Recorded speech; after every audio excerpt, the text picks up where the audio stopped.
Episode dimulai dengan atmosfer pertandingan yang tegang di kejuaraan nasional SMA Jepang. Isagi Yoichi, siswa kelas 2 SMA, sedang bermain sebagai penyerang tim SMA-nya. Di menit-menit terakhir pertandingan, Isagi membawa bola menuju gawang lawan. Ia berada dalam posisi yang memungkinkan untuk mencetak gol penentu kemenangan.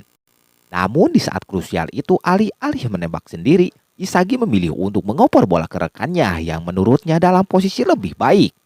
Sayangnya rekannya gagal mencetak gol dan tim mereka pun kalah.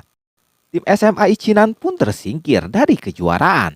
Saat kembali ke rumah dalam keadaan kecewa, Isagi bertanya-tanya, apa yang akan terjadi jika aku menendang bola itu sendiri? Keesokan harinya Isagi mendapatkan undangan resmi dari Federasi Sepak Bola Jepang. Ia dan 299 striker muda lainnya dari seluruh Jepang dipanggil untuk mengikuti program pelatihan khusus bernama Blue Lock. Sebuah proyek revolusioner untuk menciptakan striker terbaik dan paling egois di dunia demi memenangkan Piala Dunia untuk Jepang. Kemudian muncullah Ego Jinpanchi, pencipta proyek Blue Lock. Ia memperkenalkan diri dan menjelaskan dengan cara eksentrik visinya tentang striker sejati. Ego mengatakan bahwa Blue Lock adalah fasilitas pelatihan yang akan mengisolasi 300 striker muda. Dan dari situ hanya satu orang yang akan lolos sebagai striker terbaik dunia. Sisanya akan dilarang membela timnas Jepang selamanya. Para peserta dibagi menjadi kelompok.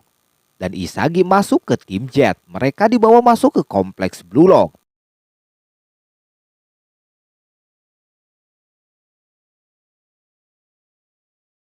Isagi tampak ragu-ragu dan masih diliputi pertanyaan tentang keputusan mengoper bola di pertandingan sebelumnya. Di dalam asrama, ia bertemu kembali dengan Bahira dan Kira. Bahira terlihat santai dan langsung akrab dengan Isagi, sementara Kira masih kebingungan dan tampak curiga dengan sistem ini. Ego tiba-tiba mengumumkan tes pertama dimulai malam itu juga, meskipun para peserta kelelahan. Mereka memainkan versi game tag, kejar-kejaran bola yang intensif. Satu orang yang akan memulai sebagai pengejar dengan bola. Ia hanya menendang bola ke orang lain untuk menendai mereka. Siapapun yang terakhir terkena tendangan bola saat waktu habis akan langsung didiskualifikasi dari Blue Lock. Game ini dimulai secara brutal. Pemain saling berlari menghindar dan menendang bola ke satu sama lain. Kira yang awalnya tampak tenang dan percaya diri mulai panik saat dirinya hampir kena. Bahira lalu memperhatikan sesuatu. Ia mendekati Isagi dan berkata bahwa ia tahu seseorang seperti Isagi pasti menyimpan iblis dalam dirinya. Keinginan untuk mencetak gol dengan ego. Tanpa ragu Bahira menendang bola ke Isagi untuk memberinya kesempatan. Isagi yang semula ragu akhirnya mengikuti nalurinya. Di detik-detik terakhir ia menghentikan bola dan menendangnya ke arah Kira. Kira kena. Waktu pun habis. Semua orang terdiam. Kira yang dari awal dianggap sebagai pemain ideal justru yang tereliminasi.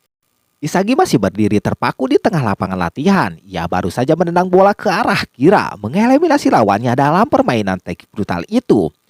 Meski merasa bersalah, ada rasa puas yang tidak bisa ia bantah. Ini pertama kalinya dalam hidupnya ia mengikuti naluri egoisnya di sepak bola dan itu berhasil. Kira yang kecewa masih tidak bisa menerima kekalahannya lalu diusir keluar dari fasilitas Blue Lock. Para peserta lain mulai menyadari bahwa Blue Lock bukan tempat biasa. Ini tempat di mana kegagalan berarti kehancuran karir. Setelah game berakhir di asrama tim Jet, Isagi sulit tidur. Ia merenungi apa yang terjadi dan terus mempertanyakan, kenapa aku menendang ke arah Kira? Apa itu benar? Namun Bahira muncul dan berbicara dengannya dengan gaya unik dan penuh energi. Ia mengatakan bahwa ia telah melihat monster dalam diri Isagi. Bahira menjelaskan bahwa dirinya bermain sepak bola bukan hanya dengan pikiran dan strategi, tetapi karena suara dari monster dalam dirinya yang membisikkan keputusan impulsif. Isagi merasa heran, tapi juga tersentuh. Ia mulai berpikir bahwa mungkin selama ini ia menahan sisi terdalam dalam dirinya, hasrat untuk mencetak gol sendiri. Keesokan harinya, para pemain tim Jet memulai pelatihan fisik mereka. Mereka semua harus berlatih di bawah sistem peringkat yang kini mulai diperkenalkan. Setiap pemain memiliki peringkat Blue Lock berdasarkan kemampuan mereka, mulai dari satu paling atas sampai 300 terbawah. Isagi terkejut saat melihat dirinya berada di peringkat 299 dari 300 peserta. Hanya satu tingkat di atas Kira yang sudah tereliminasi. Hal ini membuatnya merasa kecil dan tertekan. Di sisi lain, Reisi Jingo, salah satu peserta tim Jet, menunjukkan sikap agresif dan lantang karena merasa dirinya layak berada di atas. Ego Jin Punch mulai lewat monitor besar dan menjelaskan struktur fasilitas Blue Lock. Para pemain dibagi menjadi beberapa grup, tim Jet sampai P dalam 5 grup. Hanya 2 tim teratas dari grup akan lolos ke tahap selanjutnya. Di akhir semua permainan, hanya satu striker yang akan dipilih sebagai pemain terbaik Jepang. Pemain bisa naik atau turun peringkat berdasarkan performa mereka. Ego mengatakan, bakat striker sejati terletak pada kemampuan untuk mencetak gol dalam situasi apapun, dan itu butuh ego. Isagi, Yoichi, dan rekan-rekan tim Jet yang tengah bersiap menghadapi pertandingan resmi pertama mereka di Blue Lock, mereka akan melawan tim X dalam sebuah pertandingan penuh arti. Bukan hanya soal menang dan kalah, tapi juga menyangkut peringkat individu dan kemungkinan tereliminasi dari Blue Lock. Sebelum pertandingan dimulai, suasana di ruang ganti tim Jet tegang. Tidak ada strategi yang jelas karena semua orang adalah striker dan tak satu pun dari mereka rela mengalah. Isagi menyadari bahwa ini bukan sepak bola yang biasa ia kenal. Ini adalah arena di mana semua orang bermain demi dirinya sendiri. Kick off dilakukan. Tim Jet langsung kacau balau. Tidak ada kerjasama. Setiap pemain hanya ingin menyerang sendiri dan mencetak gol tanpa mengoper atau bertahan. Formasi amburadul. Tim X dengan mudah mengeksploitasi kekacauan tim Jet. Disinilah muncul karakter baru yang mencolok dari tim X, Boro Soi. Seorang striker dominan, kuat secara fisik, penuh aura mengintimidasi, dan sangat percaya diri. Boro dengan cepat menonjol di lapangan. Ia merebut bola secara agresif, menerobos pertahanan sendirian, lalu mencetak gol spektakuler dari jarak jauh. Semua orang terpana, Boro berteriak dengan lantang. Sepak bola bukanlah permainan tim. Ini adalah panggung di mana sang raja berdiri di puncak. Para pemain tim Jet termasuk Isagi menyadari betapa jauhnya level mereka dibandingkan Barrow. Tim Jet makin kacau, pemain saling menyalahkan. Tak ada yang ingin bermain bertahan. Bahkan Gagamaru, Reishi, Kanigami, Lemon semuanya lebih mementingkan peluang mereka sendiri. Isagi yang biasanya tenang pun mulai tertekan. Ia tidak tahu bagaimana cara menonjol di tengah kekacauan ini. Tapi saat ia mengamati pertandingan, Isagi mulai merasakan sesuatu di lapangan. Ia mulai bisa memprediksi kemana bola akan bergerak, bahkan sebelum bola sampai ke titik itu. Kemampuan ini belum ia sadari sepenuhnya, tapi perlahan terbentuk. Isagi memperhatikan bagaimana posisi Barrow selalu berada dalam jalur bola yang tepat, dan bagaimana Barrow menciptakan ruang untuk dirinya sendiri.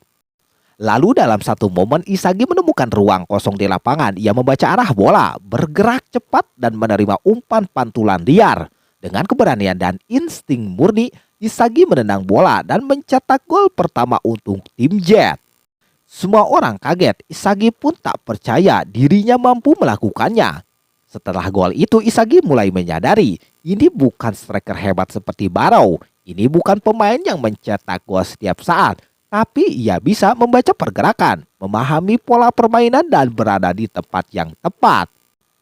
Sepak bola nol, di mana pemain yang belum punya identitas bisa membangun dirinya dari awal, dan dari nol, Isagi bisa jadi siapapun.